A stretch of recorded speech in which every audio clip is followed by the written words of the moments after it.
آپ کو معلوم ہے کہ حضرت موسیٰ علیہ السلام کو جب تورات پر طلب کیا گیا تو کوہ طور پر تورات دینے کے لیے تو پہلے 30 دن کے لیے بلایا تھا، پھر 10 دن کا اور اضافہ کر دیا گیا، 40 دن ہو گئے۔ فَتَمَّتْ مِيقَاتُ رَبِّكَ 40 لَيْلَةً۔ اس اثنا میں پیچھے فتنے میں مبتلا ہو گئے بنی اسرائیل۔ سامری اس نے ایک ڈھونگ رچایا اور ایک بچڑا جو ہے وہ سونے چاندی کا بنایا ہوا بچڑا ڈھال کر کھڑا کر دیا، اس میں سے کوئی تھوڑی سی آواز بھی نکلتی تھی، کوئی ایسی ہے کہ ہوا گزرتی تھی تو آواز سے ہی آتی تھی۔ کہا یہ ہے تمہارا الہ۔ یہ تو موسیٰ تو بھول گیا کہاں گیا ہے، کوہ طور کے اوپر کس خدا سے ملنے گیا ہے، خدا تو یہ ہے۔ اور بنی اسرائیل کے بہت سے لوگ اس فریب میں آ گئے اور بچڑے کی پوجا کرنے لگے۔ اب جب حضرت موسیٰ آئے، اور آپ کو معلوم ہے حضرت موسیٰ کا مزاج جلالی تھا، وہ پتھر کی تختیاں لے کر آئے تھے کہ جن پر کوہ طور پر اللہ تعالیٰ نے اپنے احکام 10 جو ہیں، 10 کمانڈمنٹس مشہور، وہ کندہ کر کے آپ کو دیے تھے، وہ ہاتھ میں لے کر آئے۔ یہاں معلوم ہوا یہ صورت پیش آ گئی ہے۔ فَأَلْقَى الْأَلْوَاحَ، تو وہ تختیاں تو آپ نے زمین پہ ڈالی، اور پھر جو احتساب کیا ہے، پہلے تو اپنے بھائی حضرت ہارون کا، ان کی داڑھی کے بال پکڑے، ان کے سر کے بال پکڑے اور کھینچا اپنی طرف۔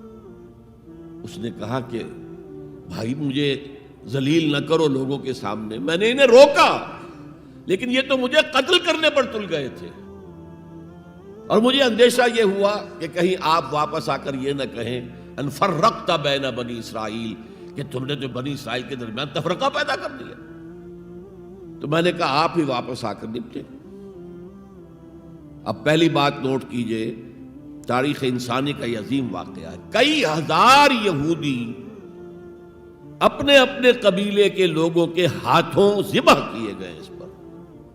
اللہ تعالیٰ نے حکم دیا اور حضرت موسیٰ نے وہ حکم دیا، اللہ کا حکم موسیٰ نے پہنچایا کہ 12 قبیلے ہیں نا، ہر قبیلے کے جن لوگوں نے یہ حرکت کی ہے ان کو اسی قبیلے کے لوگ اپنے ہاتھ سے ذبح کریں۔ اب یہ بہت بڑی توبہ تھی، بہت بڑی توبہ تھی، بہت بڑی توبہ تھی، اپنے قبیلے کے لوگوں کو قتل کر دینا۔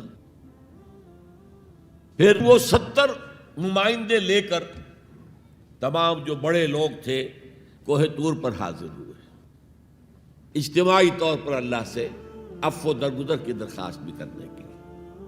وہاں اللہ نے زبردست زلزلہ بھیج دیا، محسوس ہوا اب سب ہلاک ہو جائیں گے۔ حضرت موسیٰ نے کہا پروردگار تو چاہتا تو مجھے اور اس قوم کو پہلے ہی ہلاک کر دیتا، تو ہمیں نکال کر لایا ہے آل فرعون کے پنجوں سے، تو نے ہمیں نجات دی ہے، تو پروردگار ہمارے لیے اپنی رحمت طے کر دے، لکھ دے، فاکتب لنا، ہمارے لیے طے کر دے، لکھ دے اپنی رحمت۔ اس پر فرمایا اللہ نے، دیکھو موسیٰ میری ایک رحمت تو عام ہے، وسعت کل شیء، رحمتی وسعت کل شیء، ہر شے کے ساتھ ہے، اور ایک میری خاص رحمت ہے، وہ میں لکھ دوں گا، طے کر کے رکھ دوں گا، للذین یتبعون الرسول النبی الامی، ان لوگوں کے لیے جو میرے رسول نبی امی پر ایمان لائیں گے، ان کا اتباع کریں گے۔ یہاں بھی لفظ اتباع آیا،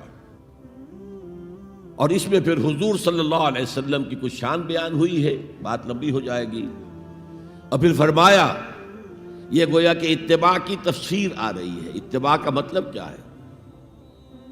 فالذین آمنوا بہ وعزروہ ونصروہ واتبعوا النور الذی انزل معہ اولئک ھم المفلحون۔